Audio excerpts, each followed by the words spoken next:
हमारी TV okay हो गई, यानी कि ऑडियो वीडियो दोनों आ चुके हैं। इस टीवी में सप्लाई खराब थी, मैंने रिपेयर कर दी। आप भी कर सकते हैं। रिपेयर करना बिल्कुल आसान है। आपको थोड़ा सा इलेक्ट्रॉनिक का नॉलेज है तो आप रिपेयर कर सकते हैं। नमस्कार दोस्तों, आज के वीडियो में हम एलईडी टीवी रिपेयर करना आपको सिखाने वाले हैं। ये पूरी तरह से डेड है। चलिए इसको ओपन करते हैं। टीवी ओपन करने के बाद आपको ध्यान से देखना है कहीं हमारा कोई कंपोनेंट डैमेज या जला तो नहीं। तो आप यहाँ पर देख सकते हैं जो हमारी सप्लाई है ये जल चुकी है। तो इसको हम बाहर निकालेंगे और इसको स्टेप बाय स्टेप आपको रिपेयर करना सिखाएंगे। तो बने रहें हमारे साथ शुरू से लेकर लास्ट तक, तभी आप एलईडी टीवी घर पर ही रिपेयर कर पाओगे। तो चलिए इसको हम निकालते हैं सप्लाई को। यहाँ पर आप देख सकते हैं जिस सॉकेट भी जल गया है, तो इसको हम बाहर करेंगे। चलिए इस टीवी को हम करते हैं साइड में। हम अब इस सप्लाई को देखेंगे। सप्लाई को आपको दोस्तों ध्यान से देखना है। तो इसमें ये जल चुका है, यानी कि ये प्राइमरी है, जो कैपेसिटर भी वीक हो गया है, और लाइन फिल्टर, और ये यहाँ का फ्यूज, और ये हमारा जो एसी कनेक्टर रहता है वो भी जल चुका है। दोस्तों आपके पास या डीटीएच की सप्लाई हो या इस तरह की सप्लाई टीवी की हो, एलईडी टीवी की, इसका रिपेयर करने का फार्मूला एक ही रहता है। जैसे कि यहाँ पर आप देख सकते हैं इसमें फ्यूज है तो यहाँ पर रेजिस्टेंस है, और इसमें लाइन फिल्टर जे है तो जे है।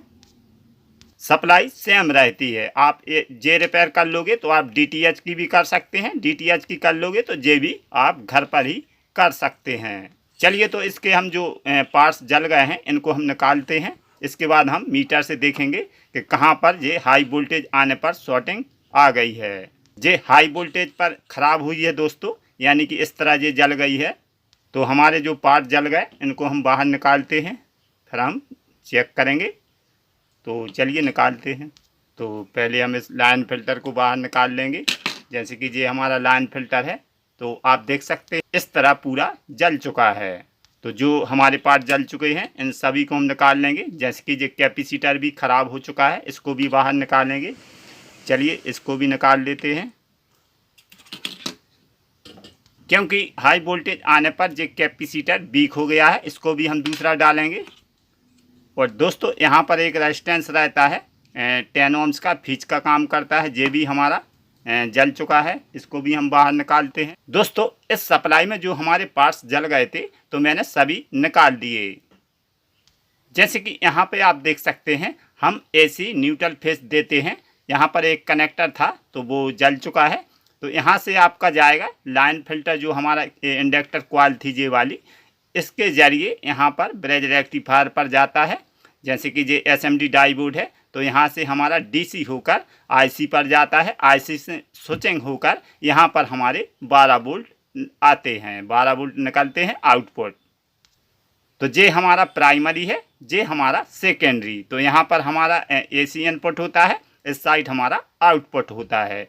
तो जो आप डीटीएच में है जो आपकी सप्लाई, वैसी ही ये इसमें फार्मूला रिपेयर करने का रहता है।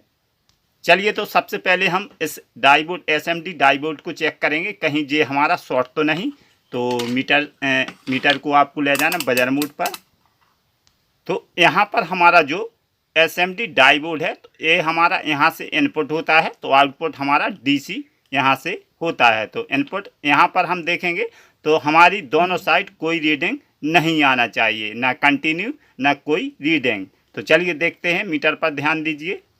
तो यहाँ पर कोई रीडिंग नहीं। इसको प्रोब को हम पलटेंगे तो यहाँ पर रीडिंग आ रही दोस्तों, यानी कि हमारा एसएमडी डायोड शॉर्ट है। तो इस साइड हमारी आउटपुट में एक साइड रीडिंग, एक साइड कुछ भी नहीं। तो इस साइड हमारी रीडिंग, प्रोब को हम पलटेंगे तो रीडिंग नहीं आना चाहिए।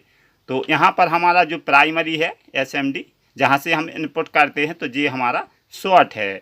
तो इसको भी हम चेंज करेंगे। इसी की वजह से हमारे जो पार्ट्स जले हैं, जैसे कि इंडक्टर कॉइल है, कैपेसिटर है, और ये रेजिस्टेंस है। इसी सप्लाई को हम रिपेयर करेंगे। बने रहें हमारे साथ शुरू से लेकर लास्ट तक, तभी आप इस एलईडी टीवी को घर पर ही रिपेयर कर पाओगे। बिल्कुल इजी है रिपेयर करना। जो आप डीटीएच सप्लाई की जो रहती है वैसी ही ये सप्लाई रहती है। चलिए इस एसएम डायोड को हम निकालते हैं। तो इसका निकालने का तरीका, आपको थोड़ा इस साइड गर्म करना है यहाँ पर, तो ये आराम से निकल जाता है। इस तरह इसको आराम से निकाल लेंगे, क्योंकि ये नीचे भी इसमें रहता है दोस्तों, दोनों चारों साइड ये लगे हुए रहते हैं, यहाँ पर भी रहता है, तो थोड़ा गर्म करना पड़ता है, ये आसानी से निकल जाता है। तो ये हमारा शॉर्ट है। तो हम इसको या तो ये हमारे डाई बोर्ड हैं 5399 वो डाल सकते हैं, या हम हमारा जो SMD ये डायोड है ये भी लगा सकते हैं, जैसे कि इस सप्लाई में यहाँ पर लगा हुआ है, आप देख सकते हैं, इसका भी आप डाल सकते हैं। या आपके पास अगर डाई बोर्ड हो 5399 तो वो भी आप इसमें लगा सकते हैं। चलिए दोस्तों IC देखते हैं, कहीं हमारी ये शॉर्टिंग तो नहीं। तो यहाँ पर हम देखेंगे कोई शॉर्टिंग नहीं, इस साइड एक रीडिंग आना चाहिए, तो ओके है, यानी कि हमारी IC ख़राब नहीं है। तो हम इतना सामान डालेंगे, जैसे कि यहाँ पर या तो हम 5399 डायोड डाल देंगे, या SMD ब्रिज रेक्टिफायर, आप कोई भी हो आपके पास लगा सकते हैं। तो यहाँ पर हम ये क्वाड लगाएंगे, तो कंफर्म हो गया कि हमारी IC शॉर्ट नहीं है। हमारे जो कंपोनेंट हैं ये ही हम लगाएंगे, तो हमारी सप्लाई ओके होना चाहिए। दोस्तों मैंने SMD डायोड निकाल लिया है, चलिए इसमें हम लगाते हैं। जैसे कि यहाँ पर हमारा जो SMD डायोड है, यानी कि ब्रिज रेक्टिफायर, अगर आपके पास नहीं है तो इस चार्जर सर्किट से आप निकाल सकते हैं। तो चलिए इसका सही लगाने का तरीका बताते हैं। जैसे कि यहाँ पर देख सकते हैं दोस्तों, जिस साइड हमारा जो कट का निशान रहता है वो आपको DC साइड का रखना है, जिस साइड नहीं है वो आप AC साइड रख सकते हैं। गलती से अगर आप उल्टा लगा दोगे तो आपका SMD डायोड ख़राब हो जाएगा। तो इसको देखकर ही लगाना, प्लस और माइनस, इस पर प्लस माइनस भी लिखा हुआ रहता है, तो उसी साइड आपको DC साइड रखना है। तो चलिए इसकी सोल्डरिंग करते हैं। तो यहाँ पर अच्छी तरह हम सोल्डरिंग कर देंगे, चारों साइड अच्छी तरह कर देना है आपको। मैंने चारों साइड कर दी है। SMD डायोड लगाने के बाद हम इसमें इंडक्टर कॉइल लगाएंगे, इससे हमारा AC फिल्टरिंग होता है। तो यहाँ पर हम लगा देंगे। ये 4 लेग की रहती है दोस्तों, 2 भाग में रहती है, जैसे कि A और B। तो यहाँ पर आप देख सकते हैं ये 2 भाग में रहती A और B। चलिए इसको लगाते हैं। चलिए इसकी सोल्डरिंग कर देते हैं। तो चारों लेग की अच्छी तरह कर देना है आपको। तो इस प्रकार हमने सोल्डरिंग कर दी। तो इंडक्टर कॉइल लगाने के बाद आपको अब क्या करना है, कैपेसिटर, जो मैंने कैपेसिटर ख़राब निकाला था तो इसमें कैपेसिटर हम डालेंगे। चलिए ये हमारे पास कैपेसिटर है 450 वोल्ट 4700 माइक्रोफैराड। आप इसमें अगर 450 वोल्टेज से कम नहीं लगाना, माइक्रोफैराड आपका 22 चल जाएगा, मगर इसमें 47 है। चलिए हम इसी को यहाँ पर लगाते हैं। इसका लगाने का सही तरीका रहता है, जैसे कि इस साइड आपकी सफ़ेद पट्टी है तो ये हुआ माइनस, इस साइड हमारा प्लस। इसमें 2 लेग रहती हैं दोस्तों, ये पोलर कैपेसिटर होता है, ये DC पर काम करता है। तो चलिए यहाँ पर भी आप देख सकते हैं बोर्ड में, जिस साइड आपकी ये ब्लैक पट्टी है तो इस साइड आपका माइनस, इस साइड प्लस। तो इसी डायरेक्शन में आपको लगाना है सीधा, कहीं गलती उल्टा लग जाएगा तो ये ख़राब हो जाएगा। तो सीधा डायरेक्शन में लगाना, प्लस का प्लस, माइनस का माइनस। तो यहाँ पर हम इसको लगा देंगे। चलिए इसकी अच्छी तरह सोल्डरिंग करेंगे। ओवर लेग है जो कटर द्वारा इसको कट कर देंगे, तो ये कट कर देंगे। तो दोस्तों कैपेसिटर मैंने लगा दिया है। एक कंपोनेंट रह गया, जैसे कि यहाँ पर फ्यूजिबल रेजिस्टेंस रहता है, हम इसको भी लगाएंगे। तो इसको आपको हाफ वाट में लेना है, 10 ohms का लगा सकते हैं। चलिए ये हमारा 10 ohms का हाफ वाट में है, तो इसी को हम लगाएंगे, क्योंकि हाई वोल्टेज आने पर ये हमारा ओपन हो जाएगा, हमारा आगे सर्किट सुरक्षित रहेगा। तो चलिए इसकी सोल्डरिंग करते हैं। तो मैंने सारे कंपोनेंट लगा दिए हैं।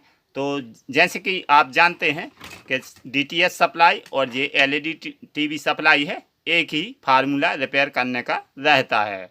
जैसे कि आउटपुट वोल्टेज अलग अलग रहेंगे, इसके अलग रहेंगे, इसके अलग, बाकी ये जो सप्लाई रहती है सेम रहता है, आप देख सकते हैं। तो दोस्तों इसको हम चेक करेंगे, इसके आउटपुट वोल्टेज देखेंगे कितने आ रहा है, सही हुआ या नहीं हुआ, ये पूरा जल गया था। चलिए इसको चेक करने से पहले हम इसके चेक करेंगे कहीं हमारी शॉर्टिंग तो नहीं। तो आपको मीटर को कंटिन्यू पर रखना है, 0 0 आना चाहिए, ओके। तो पहले हम देखेंगे प्राइमरी में कोई शॉर्टिंग तो नहीं, तो इस साइड हमारी कोई रीडिंग नहीं। प्रॉप को हम पलटेंगे, ओके। एक साइड हमारी डीसी पर इस साइड हम देखेंगे तो एक साइड रीडिंग, एक साइड कुछ भी नहीं। तो आप देख सकते हैं यानी कि हमारी कहीं भी शॉर्टिंग नहीं है। तो चलिए इसको हम पावर देते हैं। चलिए यहाँ पर न्यूट्रल फेस लगा देंगे। दोस्तों इसको मैं पावर देता हूँ। चलिए, तो मैंने इसको पावर दे दिया। सबसे पहले हम इसको देखेंगे, यहाँ पर ब्रिज रेक्टिफायर है जो हमारा SMD डायोड, क्या हमारे 300 या 350 वोल्टेज आ रहा है या नहीं। तो चलिए यहाँ पर लगाते हैं। तो मीटर पर ध्यान दीजिए, 344 यानी कि हमारा ये ब्रिज रेक्टिफायर ओके है। अब हम देखेंगे आउटपुट। आउटपुट आना चाहिए हमारे 12 वोल्ट, तो 20 वोल्ट DC पर रखेंगे इसको। तो यहाँ पर देख सकते हैं, मीटर पर ध्यान दीजिए, यहाँ पर अच्छी तरह लगाएंगे। 12 वोल्ट 49 पॉइंट, यानी कि हमारी ये सप्लाई ओके हो गई। तो इसको हम टीवी में चेक करेंगे दोस्तों। चलिए टीवी में लगाकर आपको ऑडियो वीडियो बताएंगे। तो इस प्रकार आप इसको रिपेयर कर सकते हैं स्टेप बाय स्टेप। बिल्कुल आसान तरीके से मैंने समझाया है, घर पर ही रिपेयर कर सकते हैं। जो हमारी कोई भी सप्लाई हो आपके पास, या DTH हो या आपकी LED TV की हो, रिपेयर करने का तरीका एक ही रहता है। या आपका चार्जर हो, वो भी रिपेयर करने का यानी कि प्राइमरी एक ही रहता है।